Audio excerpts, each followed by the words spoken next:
자, 오늘의 구원론 31번. 구원과 관련된 몇 가지 중요한 주제가 남아있기 때문에 그걸 다루도록 하겠습니다. 오늘은 구원의 범위에 대해서 다루겠습니다. 구원의 범위. 구원의 범위라는 것은 영어로 하면 이제 scope입니다. scope. 구원의 혜택이 어느 정도까지 혜택이 주어지는가. 구원의 범위. 구원의 혜택이 어느 정도까지 범위가 확대될 수 있는가라는 그런 질문입니다. 이것에 대해서 전통적으로 세 가지 견해가 있는데요. 1번과 2번은 비슷한데 그래도 조금 달리 좀 볼 수 있겠습니다. 1번의 견해는 해봅시다. 택자만 구원을 받는다. 요게 택자라는 게 택한 백성이죠. 하나님께서 택한 백성만 구원을 받는다라고 하는 입장입니다. 자, 요거는 택한 백성만 구원을 받는다. 이 입장이 소위 신학적으로 칼빈주의, 개혁주의가 reformed거든요. reformed theology. 그 다음에 켈빈주의 라인의 calvinist라고 하는 이 전통적인 신학 학파죠. 그래서 개혁주의와 칼빈주의라는 신학 학파에서는 택한 백성만 구원을 받는다. 택자만 구원을 받는다라고 얘기를 했습니다. 이걸 이제 많이 강조했죠. 그래서 이제 우리가 이제 Reformed하고 Calvinism은 보통 이제 보수적인 장로교나 화란의 개혁교회가 있습니다. 화란 개혁교회. 그런 교회들이 이런 입장을 상당히 견지해 왔고, 이걸 이제 굉장히 좀 강하게 이런 주장을 펼치고, 지금도 그렇게 하고 있죠. 그래서 보수적인 장로교, 혹은 또 보수적인 화란 계열의 개혁교회, 거기서 이런 입장을 주장합니다. 그러니까 택자만 구원을 받는다는 것은 구원의 범위가 창세 전에 영혼 안에서 이미 결정됐다. 이걸 이제 강하게 강조하는 건데요. 이렇게 이제 강조를 하면서 여기서 이제 이런 신학적 입장에서 더 강조하려고 하는 것은 구원이라는 것은 하나님의 선물이기 때문에 하나님이 절대적인 주권에 의해서 은혜로 선물을 하나님이 정하신 사람들에게 주신다라고 보는 견해입니다. 그래서 하나님의 주권적 은혜를 강조하는 거예요. 구원은 하나님의 주권적인 은혜다. 선물로 주시는 거다. 그러니까 선물을 주시는 분의 어떤 선택이 중요하다고 보는 겁니다. 자, 이거 뭐 틀린 말은 아니에요. 틀린 말은 아닌데 요것만 이제 강조하면은 조금 느낌이 거시기 할 수가 있습니다. 그래서 두 번째 라인이 이제 복음주의. 두 번째 라인은 복음주의 입장인데요. 이 복음주의 입장은 해봅시다. 믿는 자만 구원을 받는다. 좀 느낌이 다르죠? 그러니까 택자만 구원을 받는다 하면은 구원받음의 그 혜택에 대한 결정이 영원 안에서 이루어져 버린 거죠. 세상도 만들기 전에 영원 안에서 하나님의 택하심이 있으니까 그 택하심으로 구원의 범위가 결정됐다라고 보는 건데, 그것이 틀린 건 아니지만은 이제 그렇게만 이제 해석을 할 경우에 이 역사에 대한 좀 무관심, 역사에 대한 무시 이런 게 나타날 수가 있어요. 그래서 인간의 역사와 한 개인의 인생의 역사를 좀 더 우리가 진지하게 고려하고 역사와 인게이지하고 또 개인의 인생에 대해서 우리가 큰 관심을 가지고 가야 된다. 이제 1번으로만 가면 하나님께서 역사 속에서 행하시는 일에 대해서 약화되거나 별로 관심이 없거나 또 개인적으로 누구를 만나갖고도 그 사람의 인생 스토리도 별로 들어보려고 하지 않고 그냥 뭐 저 사람이 뭐 구원 받았나 안 받았나 이것만 그냥 결정하려고 그러고 그 사람과의 어떤 실존적인 관계적인 어떤 소통을 안 하려고 할 가능성이 높아지죠. 여기만 빠져 있으면. 어떤 식으로 생각하냐면 하나님이 뭐 알아서 하시겠지. 하나님이 알아서 하시겠지. 내가 뭐 열심히 한다고 뭐 창세전에 버림받은 사람이 택함 받는 것도 아니고 또 내가 열심히 안 한다고 창세전에 택함 받은 사람이 뭐 버림받는 것도 아니고 그러니까 뭐 하나님 알아서 하시겠지. 이렇게 되면서 여기에만 이제 빠져 있으면 삶이 그렇게 역동적인 삶이 안 나온다. 이해되시죠? 그러니까 우리가 복음주의 입장은 선택이 없다는 것이 아니라 선택은 있다. 그러나 일단은 복음주의 입장은 믿는 자만 구원을 받으니까 일단은 믿게 해야 된다. 일단은 믿게 해야 된다. 그래서 복음을 전하고 믿으십시오. 영접하십시오. 또 영접했습니까? 믿으십니까? 계속 이렇게 자꾸 물어보고 하는데, 그러니까 이제 믿는 자만 구원을 받는다라고 하면은 여기서 뭐가 들어가냐면은 역사에 대한 관심이 살아나게 되죠. 그죠? 역사에 대한 관심. 역사 속에서 믿게 해야 되거든요.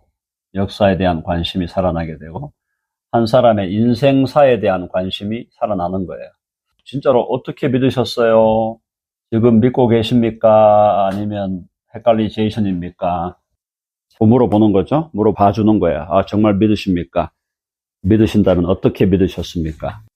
아직도 안 믿어지세요? 아, 그러면 다시 이렇게 설명을 한번 드리겠습니다. 그래서 또 이렇게 또 설명하고, 또 안 믿어지세요? 그럼 또 이렇게 저렇게 또 한번 설명을 드리고, 그렇게 하면서 믿게 하려고 하는. 왜? 믿는 자만 구원을 받으니까 믿게 해야 되는 거야. 그러니까 믿게 하기 위해서 역사에 대한 관심을 갖게 되고 한 사람의 인생사에 대해서 관심을 갖게 되는 거죠. 그거 이해되셨죠? 네, 그래서 우리는 1, 2번 다 가져가야 됩니다. 신학적으로 우리는 1번 라인이에요. 신학적으로는. 우리는 개혁주의고 칼빈주의자들이에요. 제가 그렇고 우리 교회가 그런 교회예요. 여러분들이 다 저한테 세뇌가 되셔서 이런 라인으로 가고 있는 거야. 근데 이런 라인으로만 가면 안 돼. 여기만 머물러 있으면 안 돼. 여기에 머물러 있는 분들이 많아요. 의외로. 이 개혁주의에 속한 분들 중에 우리 뭐 고신, 합신, 총신 다 그 라인들 중에 보면은 균형 감각을 잃어버린 분들이 많아요. 하나님 다 알아서 하시는데 뭐 그렇게 열심히 하냐고. 그럼 뭐야? 그럼 예수님이 가면서 너희는 가서 모든 족속으로 제자를 삼아가지고 아버지와 아들과 성령의 이름으로 세례를 주고 내가 너에게 분부한 모든 것을 가르쳐 지키게 하라. 그럼 그 명령은 왜 주셨어? 당신이 알아서 할 것 같으면은? 그러니까 그거를 극단적으로 해석을 하면은 우리가 아무 일도 안 해도 하나님이 다 알아서 할 거야. 말은 틀린 말은 아니야, 그게. 근데 하나님께서 알아서 하시는 방식이 어떤 방식이에요? 우리로 하여금 힘을 다하여 수고하게 하시는 방식으로 알아서 하시는 거예요.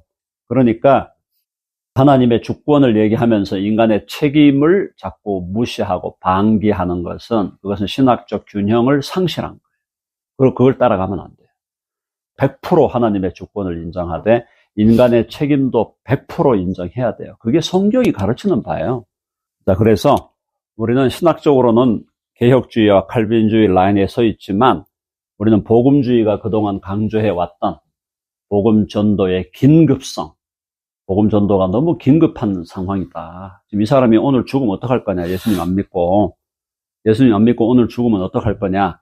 이 부분에 대해서 우리가 복음 전도의 긴급성에 대해서 우리가 신실하게 반응하는 것이 복음주의자예요. 그러니까 우리는 복음주의적 칼빈주의자, 복음주의적 개혁주의자지 복음주의를 뭐 이상하게 본다거나 복음주의를 무시하는 그런 개혁주의나 칼빈주의가 아니다라는 걸 기억해야 돼요. 그렇죠? 여기서 이제 헷갈리제이션이 발생하면은 복음주의는 얘기 안 하고 그냥 이것만 뒷다 얘기하는 분들이 있는데 이것만 얘기하면 아무 일도 안 일어나요. 뭔 일이 일어나겠어요? 지금 이렇게만 하고 있으면은 단기 선교도 갔다 와야 되고 중국에 가서 지금 나환자촌에 가서 거기서 섬겨야 되고 캄보디아도 갔다 와야 되고 인도도 갔다 와야 되고 꼭 안 가더라도 여기서도 줌으로 계속 인게이지 해야 되고 그렇게 해서 역사에 대한 하나님의 역사 여기에 내가 참여하고 어떤 사람의 인생사에 대해서 관심을 가지고 당신이 어떻게 살아왔습니까? 도대체 지금 당신이 고민하고 있는 것은 무슨 문제입니까? 그걸 이렇게 관심을 가지고 하는 것이 그게 복음주의자다. 복음주의야말로 살아있는 신앙이에요. 저는 신학적으로는 당연히 칼빈주의, 개혁주의를 따르지만은 제 신앙의 성격은 복음주의적인 성격이다. 저는 단호하게 얘기합니다. 나는 복음주의자야, 복음. 자, 그걸 해야지 여기서 머물러 있으면은 사람이 이상해져요. 머리만 굴려, 그냥, 머리만. 자기가 여기에 속해 있는지 안 속해 있는지를 알려면 일로 가야 되거든요. 그러니까 결국은 믿는 자만 구원을 받는다는 얘기가 믿는 자가 택자란 얘기거든요. 이해되시죠? 그러니까 믿는 자가 택자라는 얘기니까 그럼 믿는 거에 대해서는 얘기 안 하고 계속 택자, 불택자 이것만 얘기하면 그냥 머리로만 굴리고 있는 거야. 머리로만. 그럼 나는 뭐 택자인가? 나는 택자인가? 그걸 물을 게 아니고 내가 믿는 자인가를 물어야 되잖아요. 그래서 믿는 자가 택자니까. 그래서 두 번째 라인이 있고, 세 번째 라인은 이제 우리가 받아들일 수 없어요. 세 번째 견해는 뭐냐면, 보편 구원론. 모든 사람이 구원을 받는다고 보는. 모든 사람이 결국은 구원을 받는다. 그럴싸하죠? 이게 이제 전문적인 용어로 보편 구원론이에요. 보편 구원. 보편 구원론은 universal salvation. universal salvation, universalism. 뭔 뜻인가 하면은 예수를 믿든 안 믿든 다 구원받는다 이거예요. 하나님이 누구를 지옥에 보내겠냐. 그럴싸하죠? 하나님은 사랑의 하나님이신데 사랑의 하나님이 도대체 누구를 지옥에 보낸다는 거냐. 결국은 다 구원받는다. 결국은 다 구원을 받는데 여기도 견해가 한두 개 갈라집니다. 첫째가 뭐냐면 결국은 모두가 구원을 받는다 하는 중에도 어떤 사람들은 그냥 모든 사람이 그냥 다 천국 간다. 그냥 천국 간다. 이런 사람이 있어. 그냥 천국이다. 다 천국 간다 그냥. 이렇게 좀 담대하게 얘기하는 사람도 있고 김일성이고 뭐 모택도이고 뭐고 다 간다. 스탈린이고 뭐고. 그다음 두 번째는 뭐냐면 지옥에 가긴 간다. 근데 지옥은 일시적이다. 만들어내는 거는 뭐. 이 땅에 살면서 예수 안 믿고 그냥 지멋대로 마약하면서 살았던 사람들은 지옥에 보낸다는 거야, 일시적으로. 그래서 가가지고 한 100년 보내. 100년을 지옥에서 보낸 다음에 풀어준다는 거예요. 그래갖고 다시 결국은 다 천국에 간다는 거야. 지옥이 일시적이라고 보는. 자, 오늘날 사람들이 여기에 끌려가겠죠? 이 끌려가는 거예요. 하나도 회개할 거 없고, 바꿔야 될 필요도 없고, 그냥 뭐, 웬만하면 그냥 올라간다니까, 땡큐. 그냥 땡큐야. 그리고 지옥은 가는데 일시적이래? 일시적이야? 그럼 잠시 갔다 오지 뭐.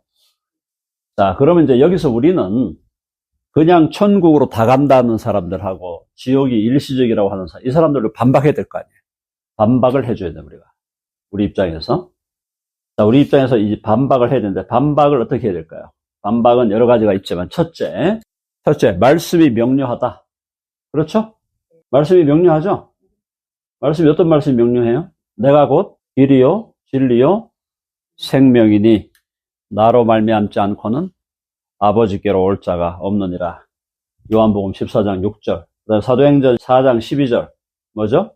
다른 이로서는 구원을 받을 수가 없나니 천하 인간의 구원을 받을 만한 다른 이름을 우리에게 주신 일이 없음이라. 사도행전 4장 12절. 두 가지가 명료합니다. 말씀이 명료해요. 그렇죠? 말씀이 명료해. 두 번째, 만약에 모든 사람이 다 구원을 받는다면은 그다음 전도가 필요할까요? 필요 없어요. 전도가 필요 없어. 전도가 필요 없는데 전도하라고 했습니까? 하지 말라 했습니까? 예수님이. 그러면 예수님이 전도하라고 명령한 거는 뭐야? 속임수야 뭐야 이거? 예수님이 거짓말한 거죠? 전도하라고 한 거는 뭐예요? 회개하고 예수님 믿어야 천국 가는데 어차피 다 가는 것 같으면 뭐 전도하라 그래? 뭐 가서 무슨 제자를 삼고 뭐 복음을 위하여 순교하라고 그러고 순교한 사람에게 특별한 상을 준다고 그러고 전부 거짓말이에요. 그러면 전도하라고 하시는 예수님의 명령은 이거는 전부 다 허황된 얘기가 되어버립니다. 거짓된 쇼가 되는 거야, 쇼. 거짓된 쇼냐 말이야, 쇼냐. 예수님이 복음 전해라. 땅끝까지 가서 복음 전하고 너 복음 전하다가 너 목숨을 잃을 수도 있다. 예수님이 그런 얘기를 하는데 그럼 그게 쇼야? 다 천국 가면은? 예수님이 쇼 하신 거냐고. 그렇죠? 분명히 거짓된 쇼가 아니라는 건 우리가 알잖아요.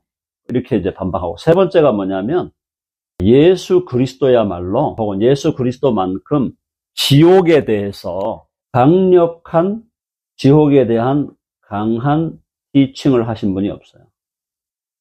예수 그리스도야말로 가장 강력하게 지옥을 가르치신 분이에요. 예수님 복음서에 보면은 예수님이 지옥에 대해서 얼마나 생생하게 그림을 그리고, 그리고 너희가 정말 나를 믿지 않고 하나님 믿지 않으면 너희 전부 이런 지옥에 간다. 부자가 지옥 갔잖아요. 부자가 지옥 가가지고 거기서 거지 나사로는 천국에 올라갔는데 그 물이라도 한 방울이라도 나한테 물이라도 적시게 해달라. 지옥에 대한 강한 가르침을 주셨고 예수님이 십자가상에서 오른편 강도에게는 넌 오늘 나와 함께 있겠다 그랬고 왼편 강도 너도 오늘 나와 함께 있겠다 그랬었어요? 다 구원받을 것 같으면. 그러니까 지옥에 대한 가르침에 있어서 예수님만큼 강하게 지옥을 말씀하신 분이 없다 이 말이에요. 그러면 이걸 다 종합해 보면 종합해보면 어떻다는 거야? 영원한 운명은 분명하다. 영원한 운명이 뭐예요? 영원한 지옥과 천국과 지옥으로 갈라져서 천국과 지옥으로 갈라져서 사람들은 영원한 운명을 천국과 지옥에서 가지게 될 것이다라는 것이 성경은 분명하다는 거죠. 그러니까 핵심은 성경대로 믿을 거냐 아니면 네가 생각하는 대로 내가 복음으로 믿을 거냐. 그렇죠? 내가 복음이냐 아니면 성경 그대로냐. 내가 복음으로 믿으려면은 이게 말은 안 되지만 듣기가 좋아. 그냥 천국, 지옥은 일시적. 그래서 그냥 천국 간다 그러는 게 이 보편 구원론에서 그냥 천국 간다는 거하고 이게 어디하고 연결되느냐? 이게 바로 종교다원주의와 연결이 되는 거예요. 종교다원주의가 뭐냐? 모든 종교가 다 결국은 구원에 이른다. 산 정상으로 올라가는 길이다. 어? 동쪽 길도 있고 서쪽 길도 있고 남쪽 길도 있고 북쪽 길도 있는 거지. 정상은 가면 다 만난다. 그러니 그냥 다 간다. 불교 믿어도 가고 힌두교 믿어도 가고 안 믿어도 가고 종교 없어도 가고 이슬람교도 다 간다. 그게 이제 종교다원주의하고 그냥 천국 간다고 하는 보편 구원론은 연결되어 있다 이 말이에요. 연결되어 있다. 자, 우리의 반박은 분명합니다. 그죠? 우리의 반박은 분명해요. 말씀이 명료하다. 말씀 봐라. 둘째, 예수님이 전도하라는 게 그럼 쉬우냐? 어? 바울 보고 너 복음 전도하기 위해서 너 나중에 너 목숨을 버릴 수도 있고. 그죠? 그리고 뭐 12사도들 중에 한 사람 빼고 다 순교했는데 전도하라 하신 게 쉬우냐? 그리고 전도하다가 순교당하는 사람들은 뭐냐 도대체. 다 천국 갈 것 같아. 뭘 순교를 당해. 그냥 탱자탱자 하면서 놀고 있지. 그리고 예수 그리스도야말로 지옥에 대한 가장 강력한 가르침을 주신 분이었고, 그리고 요한계시록에 보면은 영원한 불못과, 그죠? 영원한 불못과 또 신천신지가 갈라지죠? 신천신지를 얘기하면서 여기에 못 들어오는 사람을 얘기했죠? 계시록에서. 여기 못 들어오는 사람, 이런 사람들 못 들어온다고 딱 못 박아놨잖아요. 이런 사람 못 들어온다고. 딱 성경은 분명하다. 그러므로 성경대로 믿을 것이냐, 아니면 내가 복음대로 믿을 것이냐, 그것을 선택해라. 내가 복음대로 믿다가는 본인이 어디로 가는 거예요? 본인이 지옥으로 가는 거예요. 자기만 가는 게 아니고 그걸 자기 말을 그럴싸하게 했던 그 말을 따라가는 사람들도 같이 데리고 간다 이 말이죠. 그래서 오늘날 이런 주장을 하는 사람들이 오늘날 많아지고 있을까요? 적어지고 있을까요? 많아지고 있다는 것이 이제 말세가 가까이 왔다. 우리는 1, 2번에 굳건하게 서야 돼요. 1번만 가지고 얘기하면 안 되고 1, 2번을 함께 얘기하는 그런 우리 믿음의 사람이 되어야 하겠습니다. 안일한 믿음, 좀 냉철하게 따져봐야 되는데, 냉철하게 따져보는 믿음보다는 그냥 안일하게 대충 그냥 얼버무리는 그런 식의 믿음 혹은 그런 식의 신앙생활이 현대교회에 뭐 많은 게 확실한 얘기고요. 그 다음에 그래도 교회들이 교리문답에 또 나름대로 관심을 가지면서 교리적인 교육을 하는 교회들이 없는 건 아니에요. 있어요. 있는데 그런 교회들이 점점 이제 소수가 되어가고 있다. 그러니까 과거에 우리 예를 들어 1950년, 60년, 한 70년 정도까지 이렇게 올 때만 해도 교리적인 공부들을 좀 더 많이 했는데 세월이 가면서 교리는 이제 점점 무시되고 다른 부분에 이제 강조가 되다 보니까 정말 말씀의 기초에서 자기의 신앙을 정확하게 세워간다는 것이 무엇인지에 대한 개념이 굉장히 많이 약화되어 있고요. 그 다음에 이제 목회자들도 신실하게 나름대로 정말 잘 하는 목회자들이 많이 있긴 하지만 요즘 이제 분위기는 목회를 해서 뭐랄까 퀄리티, 성도와 회중들의 그 어떤 질적인 성장보다는 자꾸 이제 숫자가 많아지기를 바라고 재정이 많아지기를 바라고 자꾸 이런 방향으로 가다 보니까 본질이나 진정으로 중요한 것들이 오히려 2차적인 요소나 3차적인 요소가 되는 1차적으로 중요한 요소가 뒤로 밀리는 거죠. 그러다 보니까 전반적으로 하향 평준화. 그러니까 옛날에 뭐 우리 그죠? 한국 교육이 이거 전문용어로 뺑뺑이 돌려가지고 보낼 때부터 하향 평준하였다. 본고사 안 치고 고등학교 갈 때도 시험 안 치고 그냥 그렇게 해갖고 그게 하향 평준화가 되었다는 얘기가 있는데 그게 뭐 교육에만 그런 게 아니고 우리 교회와 신앙생활도 하향으로 평준화돼 버린 거예요. 그러니까 굉장히 낮은 단계로 그냥 평준화가 돼 버리니까 그중에 예를 들어서 조금 깨어난 성도가 좀 제대로 좀 공부했으면 좋겠어요. 이러면 이제 목회자들이 그걸 또 싫어하고, 이제 그러면 이상한 사람이라고 찍어가지고 쫓아내기도 하고, 이런 경우도 생기고요. 그리고 또 어떤 경우는 목회자가 좀 진지하게 해보려고 하면은 성도들이 안 따라오죠. 장로들이 이상한 목사 내이고, 장로들이 결탁해갖고, 장로가 5명이고 목회자 1사람이면 숫자로 싸우면 못 이겨요. 목사님들이 장로님들을 못 이긴다고. 그러면 이상한 목사인데 이거 야 빨리 쫓아내자. 6개월 후에 그냥 보내버리자. 그래갖고 스크럼 짜가지고 쫓아내면 쫓겨나는 게 목사들이란 말이죠.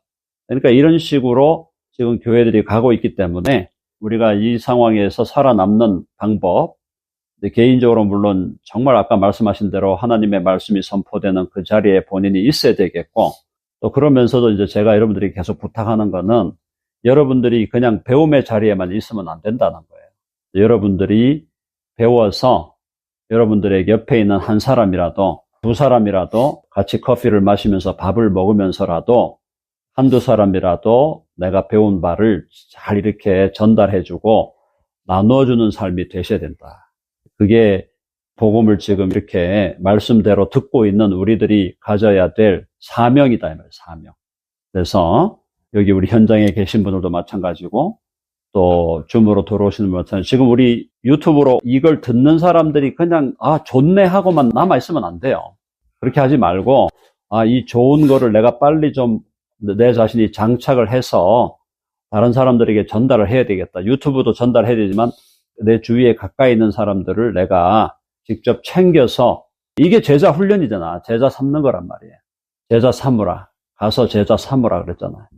그래서 제자를 삼는 그런 사람들이 돼야 되고, 그래서 이런 일들이 그렇게 확장이 되고 하면 좀 더 희망적인 미래가 주님 오시기 전에 교회가 더 좀 이렇게 견고하게 세워지는 그런 미래가 펼쳐질 걸로 저는 봅니다. 그러니까 절망하거나 낙심할 건 아니고, 일단 우리가 여기서 이렇게 하고 있는 이것을 내 것으로 만들고, 또 나도 다른 사람들에게 또 전달하는 자로, 가르치는 자로 또 세워지고, 이것이 많은 사람들에게 계속 펼쳐져 가도록 우리가 힘을 모으고 해야 되겠습니다. 진부하고 형식주의가 되는 것은 언제든지 그런 위험은 어느 곳에나 다 도사리고 있습니다. 심지어 우리들도 이렇게 같이 매주 다른 주제로 성경을 논하지만은 우리들도 때로는 진부함과 형식주의에 빠질 수 있기 때문에 그거는 누구에게나 누구나 걸려들 수 있는 함정이라고 보고요. 그래서 그런 상황에 대해서 항상 우리가 프레시하게, 신선하게 하나님을 새롭게 만나고 또 새롭게 우리가 진리를 대하고 하는 그런 일단 은혜가 있어야 되겠고요. 그래서 안타까운 건 그거죠. 그러니까 이제 이게 참 제가 다른 우리 후배 목사님들한테도 제가 말씀드리고 싶은 것이, 진리의 세계가 끝이 없거든요. 끝이 없고 한도 없고, 저도 지금 연구를 비공식, 공식 지금 40년 넘게 했는데 지금도 할 게 많단 말이에요. 저 자신도. 좀 그런 상황이라면 지금 우리 모두가 사실은 더 깊이 있게 계속 들어가줘야 되는데, 신학교 3년 하고 나고 이제 목회 현장 가면은 그다음부터는 본인의 어떤 자기 개발, 신학적인 영적인 자기 개발이 약해진단 말이죠. 이걸 이제 구조적으로도 좀 바꿔야 되겠고, 그런 과제가 지금 남아 있습니다.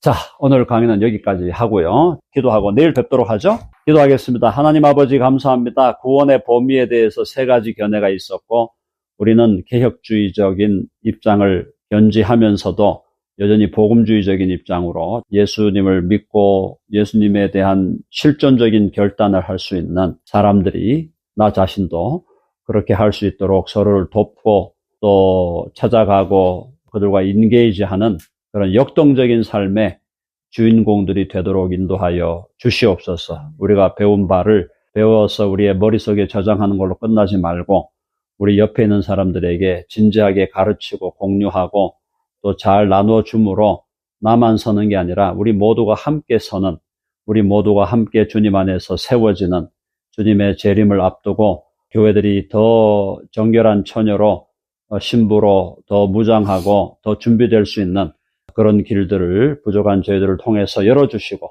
주의 복음이 편만하게 주님 오시기 전에 해를 옷 입은 여인이 순결하게 자신을 준비하는 그런 놀라운 역사가 일어나도록 주께서 인도하여 주시옵소서. 그 일에 우리가 거룩한 종들로, 거룩한 또 하나님의 사역자들로 우리 모두가 세워지도록 인도해 주시옵소서. 우리 주 예수 그리스도의 이름으로 기도하옵나이다. 아멘.